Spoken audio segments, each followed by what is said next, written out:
So normally when I do a non-line of sight flight, I do kind of fly roundabout, wander around the forest and so forth. This time I'm going to go at it real direct.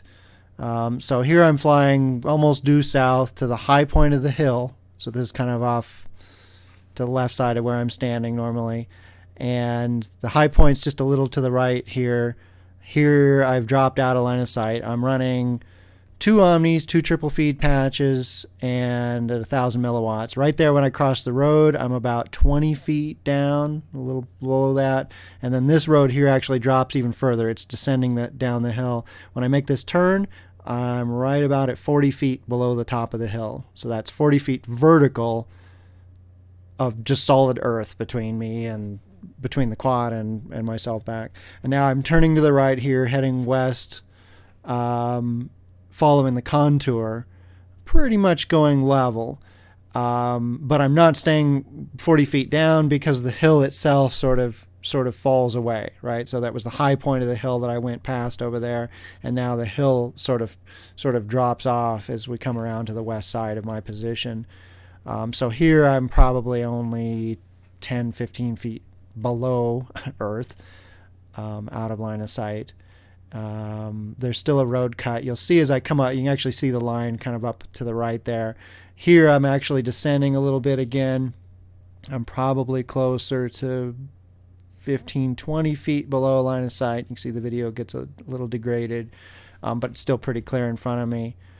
And now I've come all the way around to the west of my position, and I'm heading north. The mountain as a whole that I'm standing on has a saddle to the north of my position, so it actually drops down to the north of my position. And so as I go north, I'm kind of flying level, but the hill is descending, and eventually I will cross over the low point of that saddle. So I'm becoming less and less below ground level here. In fact, right as I come up on the road here, I'm back into clear line of sight above ground. And then here you can see the saddle sort of dropping off to the right, and then it climbs back over to where I'm standing. Here I'm descending, heading east, descending down to the main road, but you can see all the forest canopy to the right of me. So that's my line of sight back. It's all through all those trees. So there's at any given moment there's 1 or 2 dozen trees between me and home. Here I've turned south again as I come up on the main road. And then I'm going to fall along on the edge of the road here. And as I go along here, I'm sort of intermittently going in and out of line of sight below ground level.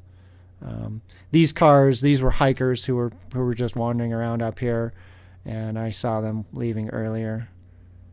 This is a dead-end road, so there's almost no traffic up here. And then I'm now to the east of my position, heading south again. So I'm sort of coming back to where I first started the flight, the direction I started the flight. This is that lower road. It's, again, a little hard to tell, but it actually descends fairly quickly downward. So I'm dropping here, but I'm not going to go all the way down to that 40-foot level. Here I'm turning at about 30, and then as I'll come back up, so we come up to the road 20 feet down, and then I'm coming back up to the high point of the hill over the rocks, and then I'll turn back south, or turn back to the north towards home.